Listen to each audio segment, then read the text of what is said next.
tayo. Group 4. Go! Yan kasi absent ka eh. Sir, ano ba? Group 3, 4. Sige, 3 na lang. Sige. Hello, sir. Hi, sir. Kami yung Group 3, sir. Group 3. Punta kami ngayon, sir, sa park for geometrics. Sir. Ulitin natin. Take 2. Play na.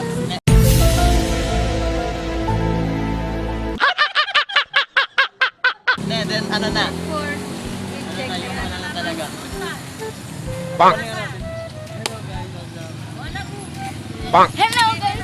Dito kami ngayon sa barangay, ano to?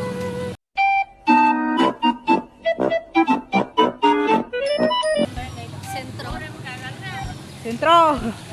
Sentro Kabagan sa may Square Park. Square Park, tamaga pa.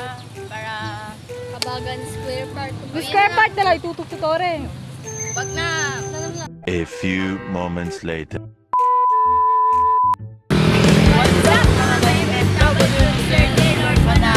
So for today's video, Narito kami sa Sentro Kabagan, Isabela, upang bisitahin ang isa sa pinakakilalang churches dito. yeah.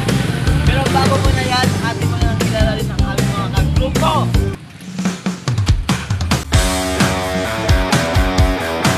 Bang!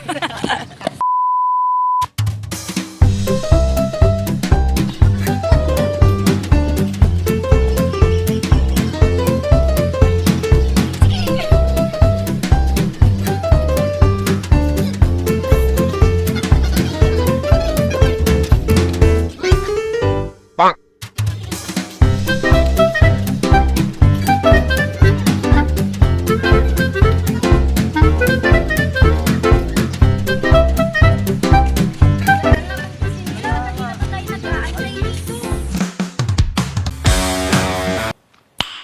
Nice.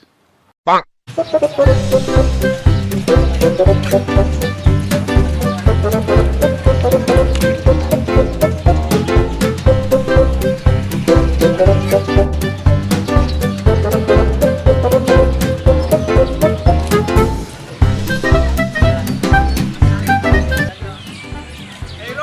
Ayun pala sa ali, oh.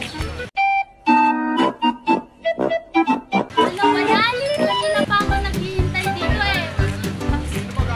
Bang! Hello guys, mga walang governor na.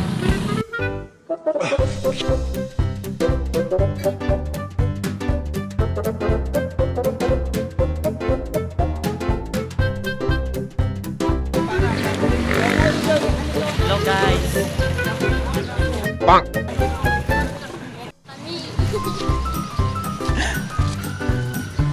Ito yung, pwede ba eh? So, hi Hello, guys. Ngayon nandito na kami sa simbahan upang tuklasin kung ano ang mga makikita naming arts and mga geographical design. Yeah. So, tara! Hey.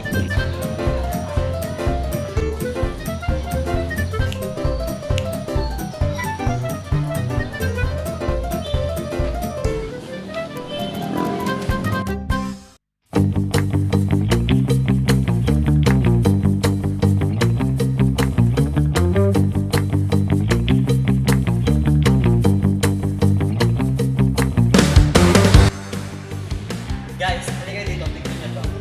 Alam niyo ba itong napaka-folk tiles na to? Isa din ito, uri ng geometric design at ang tawag dito ay tessellation.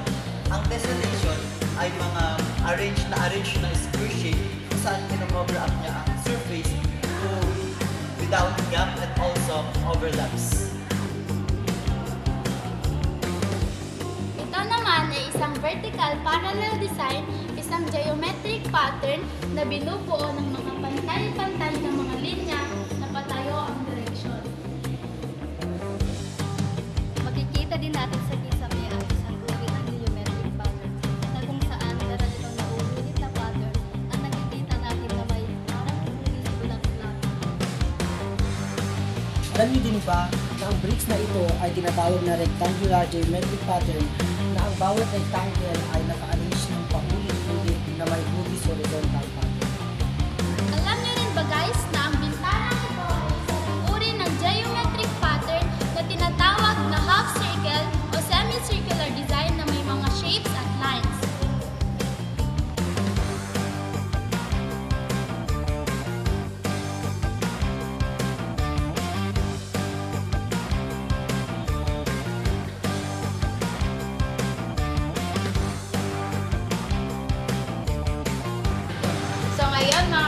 OFW ni Sir J. Lord Manaud. Ano? Tanong yung line ko na.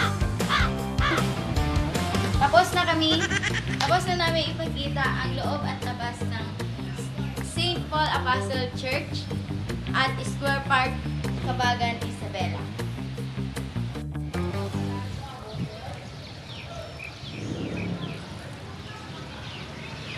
At ito pa ang iba't ibang uri ng mga geometric pattern design na makikita dito sa Cabagan Square Park.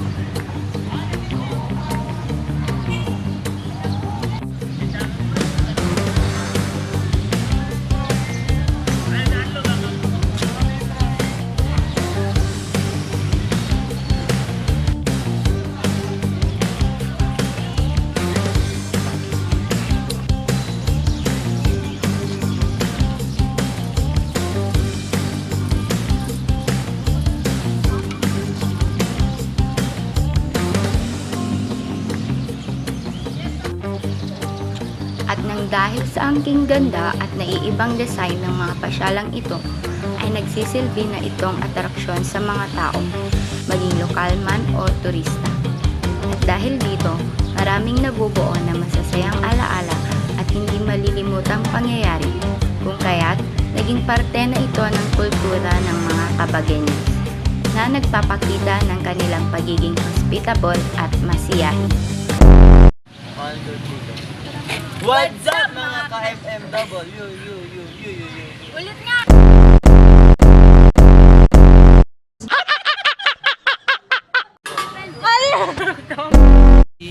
Go!